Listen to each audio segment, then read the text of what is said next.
NDA ने आज बंगाल के राज्यपाल माननीय जगदीप धनखड़ को अपना उपराष्ट्रपति उम्मीदवार घोषित किया है। माननीय जगदीप धनखड़ राजस्थान के झुंझुनू जिले के किथाना गांव के रहने वाले हैं। ये एक सामान्य मध्यम वर्गीय परिवार से आते हैं। इनकी प्रारंभिक शिक्षा गांव के अंदर ही हुई।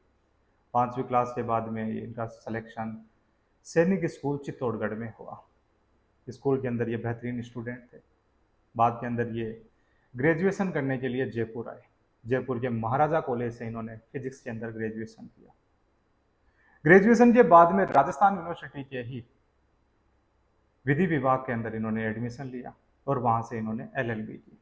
एलएलबी करने के बाद में राजस्थान हाई कोर्ट में प्रैक्टिस करने लगे। बाद के अंदर ये Rajasthan high court bar association के यंगेस्ट प्रेसिडेंट बने। ये उन जमाने में इनका बड़ा अचीवमेंट था। आज दिन के इतिहास में सबसे यंगेस्ट प्रेसिडेंट रहे हैं। तो लीडरशिप क्वालिटी तो जगदीप धनखड़ जी के अंदर उस जमाने से ही थी। बाद में 90s के अंदर ये सुप्रीम कोर्ट में प्रैक्टिस करने चले गए। इनकी इंटेलिजेंस और इंटेग्रिटी को देखते हुए कमिटी ने इन्हें सीनियर एडवोकेट का दर्जा दिया। सुप्रीम कोर्ट और हाई कोर्ट में जो सीनियर एडवोकेट होते हैं उनको किसी भी मामले के अंदर पैरवी करने के लिए वकालतनामा पढ़ने की जरूरत नहीं होती है और उनका जो गाउन होता है उसके अंदर एक्स्ट्रा फीस भी लगती है। तो ये भी एक बड़ा अचीवमेंट है। बाद के अंदर जगदीप धनखड़ जी राजनीति के अंदर एक्टिव हुए और झुंझुनू लोकसभा क्षेत्र से मेंबर ऑफ पार्लियामेंट चुने गए और चंद्रशेखर गवर्नमेंट के अंदर पार्लियामेंट अफेयर्स मिनिस्टर भी बने। ये संसद की पार्लियामेंट अफेयर्स कमेटी के अध्यक्ष भी रहे हुए हैं। इसके अलावा ये राजस्थान के विधानसभा सदस्य भी रहे हैं। अजमेर के किशनगढ़ विधानसभा क्षेत्र से ये एमएलए बने थे।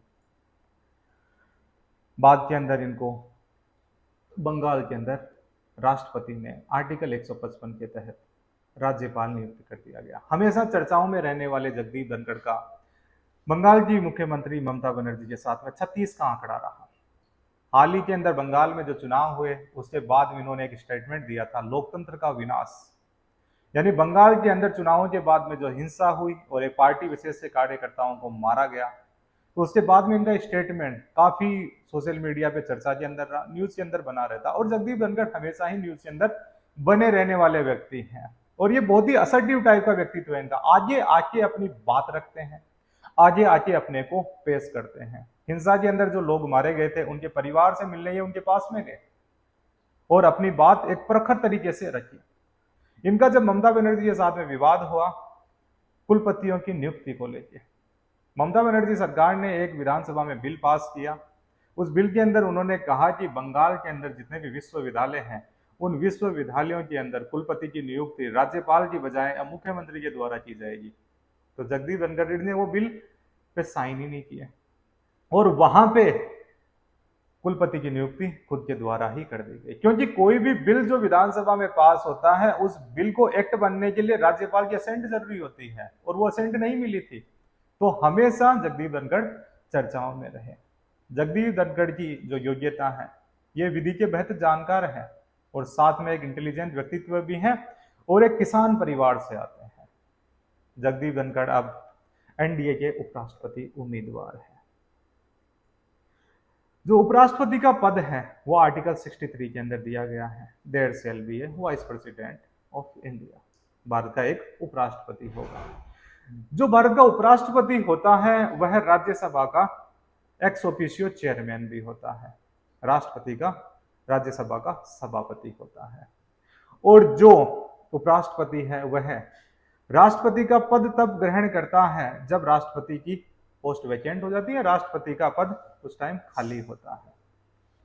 उपराष्ट्रपति के जो इलेक्शन होते हैं उसके अंदर वोट लोकसभा और राज्यसभा के सदस्य डालते हैं और जो मैनर ऑफ इलेक्शन होता है, चुनाव का तरीका, वह है proportional representation by single transferable vote by secret ballot. आनुपातिक प्रतिनिधित्व की एकल संग्रहणीय मतदान प्रणाली और साथ में गुप्त मतदान प्रणाली से इनका चुनाव होता है। उपराष्ट्रपति को शपथ राष्ट्रपति के द्वारा दिलाई जाती है और चुनावों से संबंधित अगर कोई विवाद हो जाता है तो उसका निस्तारण सुप्रीम कोर्ट के द्वारा किया जाता है। तो उपराष्ट्रपति के रूप के अंदर जो वर्तमान उपराष्ट्रपति है वेंकैया नायडू जी, उन्होंने भी बेहतरीन काम किया है। और जो जगदीप धनखड़ जी हैं, उनकी योग्यताओं को देखते हुए, उनके लीगल नॉलेज को देखते हुए, उनके किसान परिवार से आने को देखते हुए, वो एक बड़े वर्ग की बात को एक बेहतर तरीके से राज्यसभा में समझ पाएंगे, क्योंकि हिंदुस्तान के अंदर एक बड़ा तबका खेती किसानी से आता है और बड़े मुद्दे हैं खेती किसानी को लेकर भारत के अंदर। साथ के अंदर जो लीगल टेक्निकलिटीज होती है राज्यसभा या संसदीय अफेयर्स के अंदर, उसको भी श्रीमान बेहतर तरीके से समझते हैं। ये राजस्थान से उपराष्ट्रपति बनने वाले दूसरे व्यक्ति होंगे। इनसे पहले राजस्थान के मुख्यमंत्री भैरों सिंह शेखावत भी राजस्थान से भारत के अंदर उपराष्ट्रपति बने थे। और जो जगदीप धनखड़ जी हैं, ये एक बेहतरीन व्यक्तित्व के धनी हैं। इनके द्वारा बेहतर तरीके से उपराष्ट्रपति पद का कार्य का निर्वहन किया जाएगा। हम लोग इनको उपराष्ट्रपति इसलिए बोल रहे हैं कि जो वर्तमान के अंदर एनडीए की जो मेजोरिटी है राज्यसभा और लोकसभा में, उसको देखते हुए लगभग कंफर्म है कि जगदीप धनखड़ जी हर हाल के अंदर उपराष्ट्रपति बन जाएंगे। धन्यवाद।